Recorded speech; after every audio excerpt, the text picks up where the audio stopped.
again, narito na po kami. Kasama na po namin si Mother and si Father. So, sino yung gustong mauna sa pagbukas ng kanilang mga simpleng regalo? Siyempre, mama. Ladies Ladies first. first, of course. Yes! Bigo. Sige. Saan gusto mong unahin? Ay, ito. Yan. Ay, Yan, malaki pinili yung yan. medyo mas malaki. guys. Siyempre, malaki. Sige, buksan mo. Ayan. Ano to? Chana! Yes! Mga, Ano naman yun? mga kailangan talaga yun ni Mother, guys. Yung Uy. lotion. Collagen lotion, guys. And mga bago po talaga yan kasi nakasil pa po talaga. And deserve nila yan.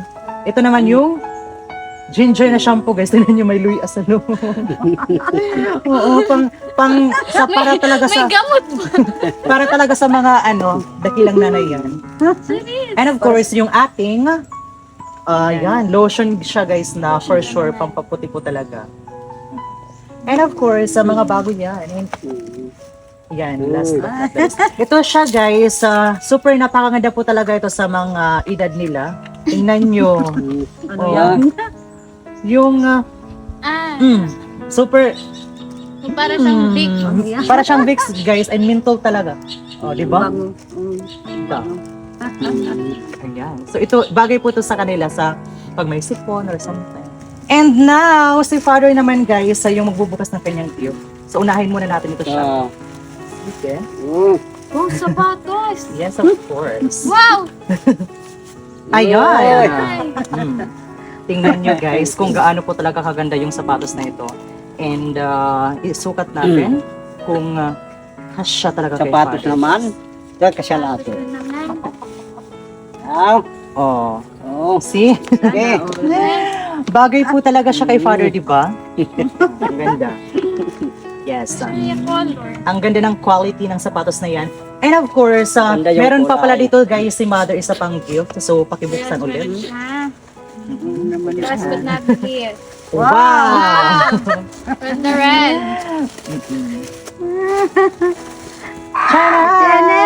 Cerise. Sige, buksan mo. Stick. Oh. Meron siyang Yan. sling bag dito siya, guys. Here. Tingnan nyo. Pag pupunta si Mother sa mga panagil, Malapit na Siya kasi, sa tapos. tapos, Birthday. birthday and everything. Patron. malapit ng pistahan, ito na. Correct. Yes. Kailangan mag-check. May panlalagyan na ng mga yung Bring home. And next naman kay Father, syempre pag Biit. magkasama silang pupunta sa Fiesta. fiesta, ito, nakasapatos siya, tsaka yung Wow. Buksan natin. Oh. Today. China. Bagong Short. short siya, guys. Oh. Sakto lang yan sa kanya. Sakto lang. Wow. Oh, di ba, guys? At syempre, pag pumunta siya sa fiesta, syempre, kailangan niya ito. Oh, naman. Yes. Oh. Yan yung Oh. bagong perfume course. Tingnan nyo, guys, na bagong-bago po talaga yan kasi nakasealed pa. Oh, nakasil pa. Oh, sige, tanggalin mo. Pabubukas. Sige, bisan nga eh. Ayan. Ayan. Wow! Bruce na perfume talaga. So, itatry natin siya, guys. Cerise. Bango. Grabe, sobrang bango nyo. Bango. Bango-bango. Mabango. So, deserve ni Father to. Ayan, bagong perfume. Ito. And, syempre, sa amin ni Bunso, guys, is ito lang po yung sa amin. Oo. Ito sa amin, yung eyeglasses. So, sa kanya itong blacking at saka sa akin naman itong anti-radiation, guys, na salamin na ito. Shot. And of course, everyone, before we forget, yes, everyone, bago makalimutan ng lahat, wag lang ito. Kaya, for my father, 2,000 and kay mother, 2,000 pesos. Thank you, Lord. Thank you so much po talaga. So, ito po talaga yung patunay na every day po talaga is a Christmas, diba? So, as long as na narito po yung ating mga family, always do your best. Pasayahin po natin sila palagi and make the most time and quality time, tapos make the most out of it, di ba?